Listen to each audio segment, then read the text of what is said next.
obviously, what this has done, at the meeting on Monday, at the board meeting on Monday, this was brought out, and we did not approve the budget because we did not have a balanced budget. We did not know how to cover this.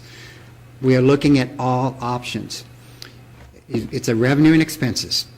Revenues, really the only source is tax receipts. It's Medicare controlled what we can bill for ambulance runs. It's flat.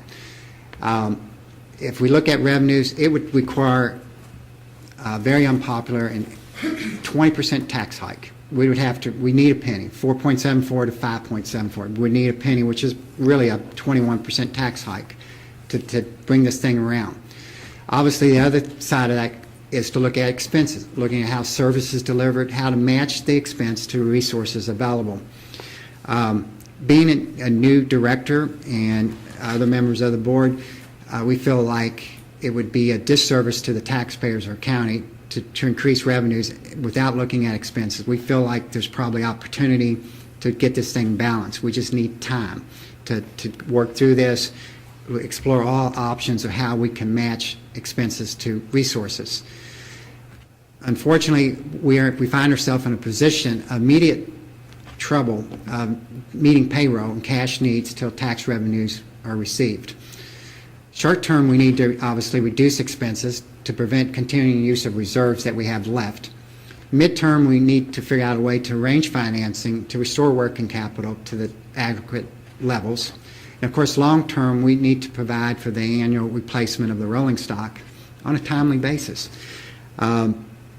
So I'm really coming here today. We have an $850,000 urgent crisis, unable to meet payroll. The district has a line of credit currently with the Bank of Oldham County for $350,000, which comes up short. So I'm actually coming not only to show the budget to fiscal court today, I'm coming forward to the fiscal court asking for an emergency bailout so we can meet payroll. That they, as needed, as the payrolls come up, provide the funds to EMS to meet those payrolls until we get our tax receipts and can pay that money back to fiscal court in mid-November. Last year, the payment from the sheriff to EMS on November 15th was $2.1 million of tax receipts, so the funds would come in then to pay it back. We need that to buy time to start, making sure this problem doesn't become more of a problem next year, because obviously as you consume cash from year to year, it's just the timing of not meeting payroll gets sooner and sooner each year. So I'm now open to questions. I know this is like a very high-level summary of issues. I'm perfectly willing to answer any questions. Thank you, Mr. Clark. Does any member of the fiscal court like to ask Mr. Clark a question about this? Magistrate Sparks. Hi, Stan. Wow, I don't even know where to start. I'd like to ask you a question about the proposed building that they were thinking about building. If they're running in a deficit every year, how are they planning on building like a 1.2 or 1 point whatever $million building? Where were they planning on getting that money from? I don't believe there was a plan. The problem is, when you look, like if you were to look at the balance sheet of EMS on December 31st and see a couple $1 million in the bank because tax receipts just came in, if you don't know what's going on and stuff, you would think EMS was plush, got all sorts of money to do whatnot.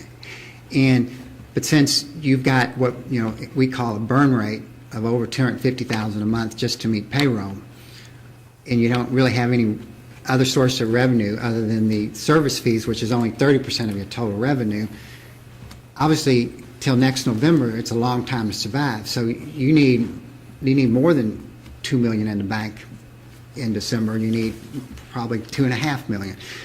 And the plan in the budget, from what I'm looking at, total cost was somewhere, $1.2 million, $1.5 million time to put every cost in. And they had actually planned in the budget for the last fiscal year to put $300,000 of that out of cash and actually finance the rest and actually make $70,000 in payments during last fiscal year. So that was the plan.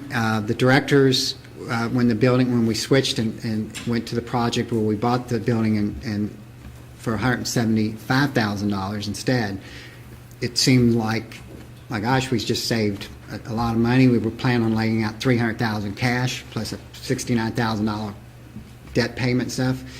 Big turnaround. However, luckily that was stopped because the situation would be that much worse today if that hadn't been stopped. And they, the fact that they in November had to borrow from the Bank of Oldham County last November to meet the payroll in November prior to tax receipts should have been a red flag at that time that we've got a working capital issue here where we don't have enough money. Did they get authorization from the fiscal court to borrow that money? That's a line of credit that's been established there for a while, so I don't know if that was needed. I don't know how to answer that question. It's a line of credit that they've had established there for a few years. Right. I want to make it clear here that the plan was to build a substation in Crestwood on property that had been donated by the city of Crestwood, and the expense was anticipated, total expense, about $1.5 million. That was stopped earlier this year. We put a stop to that and have subsequently purchased a building on Old LaGrange Road near the South Oldham Fire Department that was purchased for $175,000, and some remodeling has been done in the building, bringing the total cost to something less than $200,000. So it did seem like a big savings, but as Mr. Clark, as I understand it, has gone through these numbers, the cash that they expected to use for the down payment on the new building actually was confused, let's say, or a bookkeeping, accounting calculation that wasn't justified based on what's become known at a later date here. So there is quite a bit of confusion. Well, let's say there's some confusion being circulated within the emergency service community about how things have gone. People have made assumptions. People who aren't accountants have looked at books and tried to tell CPAs how these numbers work when they're actually wrong. But we don't want to disparage anyone from having an opinion, but many opinions have gone around that were ill-informed opinions, and the numbers have come down to just hard science at this point, and the money's not there. Magistrate Dye. Yeah, I want to go a little further what you just said, Judge, that this, and this will go along with your question, Magistrate Sparks, this EMS is their own taxing district. Correct. And correct me if I'm wrong, maybe Mr. Carter could correct me or enlighten us. Do they need to come to fiscal court to borrow money if they're their own taxing district and have set up their own credit line? I don't know the answer to that. I wasn't asked. Okay. Do you have I assume that Mr. Clark knows what he's doing, and we can do that if necessary. But up until this date, it has not been that requirement. In other words, they're their own district, their own board. We're not fiscal. If you ask me the question whether fiscal court has to bail them out, No. I'm asking do we oversee their finances, or are they an entity upon themselves? they are an entity unto themselves, but they have to present their budget to fiscal court by statute. Right. Along with the fire departments and several other taxing districts. So what I'm getting at, I guess, is that the situation that's been created here with the information you just showed us is a situation that they've created upon themselves. Yes, and one thing is to further educate, the ambulance tax district did provide fiscal court with their fiscal year 2011 budget last year and accept it. And in the confusion, if you look at detail of that budget, it shows using $689,000 of cash during the year. Okay, eating up reserves, $689,000. But when you look at it, it's a balanced budget because they had an estimated cash in the bank at the beginning of the year and estimated cash left at the end of the year. So it's balanced. But if you take the difference in what cash was to drop during the budget year, it was a $689,000 drop. Now, that did not occur. The building was stopped. The cash consumed was less, but it still continued a 3-year trend of eating up cash.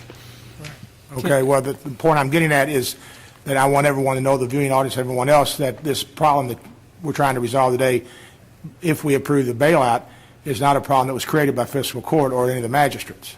That's, yeah, I mean, yeah, the district controls their own financing, spending, budgets, yes. Okay, thank you. Judge? Magistrate Leslie. We had nothing to do with the loans from the bank. The only budget on any taxing district we have anything control over is the sewer district environmental, and that's because we've co-signed for some loans for them, and so we, if they're going into the hole or whatever, we have a right to vote on their budget to ensure their solvency. Our, if I can, our entire Finance Committee met yesterday with our financial team being Mr. Clark and Ms. Horn, and we met for several hours yesterday, went over a lot of these details in more depth, so we're well aware of what's going on, and at some point when the questions are asked, we're prepared to make a motion, whether it be now or later. So. Magistrate Sparks. Yeah, I'm sorry. I know a lot has been said in the paper and lately about the changes that the judge has asked to be reviewed, and I appreciate the judge's efforts to get in front of this early. I was wondering, when I look at this budget, there's a pretty significant payroll and retirement and unemployment and all these other fees. Have we analyzed these people that were concerned because they had multiple jobs that were full-time and they're coming here and sleeping multiple hours on our job, on our dime? Have we fixed that and reduced the payroll any? The payroll's not been reduced at this time. We have used a consultant to come in. We've looked at scheduling, how to best deliver the service, not affect the delivery of the service at all. And a new schedule was implemented effective July 31st that shows some excess payroll in there. With the plan at the time, without realizing our cash situation, we were going to allow attrition to reduce the payroll to the level of need. And so, but to answer your question, payroll has not been reduced. No one's been terminated, no one's been laid off. There's been no change in payroll. Is there a plan to do that? This is a very fluid thing. The board, we're trying to meet. We're basically in crisis mode. And some of this is just developing. Really, and just to be honest, been working on the budgets. Over a weekend, I started informing the other board members that we've got a cash flow problem. We got to go to the board meeting with this Monday. I didn't even realize getting an understanding, learning the books, figuring out what's going on, studying in the past to see how we got here. That's all stuff that's occurred in the last 5 to 6 days. I didn't know till a week ago today that they had borrowed money. I just wasn't aware that they had borrowed money last year to meet payroll. So it's very evolving, educational, and we need time over the next couple months to address the issues. Last little point I want to ask, and I'll shut up. If we were to loan them money today or in the next couple of weeks or whatever, is that money we're ever going to see back? The tax revenues come in on November 15th, and at that time, all debt would be, whether Bank of Oldham County, fiscal court, or whoever is retired. Same thing they did last year. They borrowed it, and literally on November 16th, they paid it back, because that would be sound management. You don't sit in a bank and earn 0.5% or something when you're paying, say 5% to the Bank of Oldham County. And there would be enough cash then probably to make it till, I'm just, without really looking at this, as operating, could probably make it till August 1st of next year before we again be in this situation. A little sooner than this year, because we continue to use cash ahead of time. So obviously, we need to turn the tide and balance the ship, but this bailout will allow us time to start making those adjustments and maybe put financing, independent of fiscal court, i.e. the district itself put financing together when they can show good sound numbers to get that financing and figure out how to get their working capital back to where it needs to be. And it may, the rule of thumb that Ms. Harn pointed out yesterday is normally when we've spent 3 years creating the problem, it usually takes twice that long to fix it. And I'm hoping that we can come up with some plan that we can get back to where we need to be and get back out of debt over 3 to 4 years. This is going to take time. The issue here is the trend line. They've been using reserves for the last several years to make up the shortfall, and then last year they had to borrow $165,000 to make up the shortfall. This year, if we were going to use their line of credit, they'd still have to borrow $500,000 to make up the shortfall. You see the trend line heading out. It's heading down at a rapid pace, and the pace is going to escalate unless the circumstance is corrected. So one thing you said, that you introduced another thought here that I want to correct, or let's say clarify, don't want to say. You mentioned about people sleeping on the job and so forth. In emergency services, it's not unusual for people who work the third shift to sleep until they're called. That's a common occurrence. Now, this year we have looked at that hard in relation to all liabilities within our county government. And somebody, I'll back up even a step further, someone may say, well, why are we involved in this? We're involved in this because we're the elected officials. All the other officials out in sub-taxing districts other than the school board are appointed officials, appointed and confirmed by us. So that the community as a whole knows who we are, but probably can't identify who any of the representatives are that we've appointed to other boards, commissions, and taxing districts. They look to us to solve the problem. We didn't create the problem, but we're the responsible authority that I believe should step up and solve the problem, because we're the linkage that extends throughout the entire community one way or another.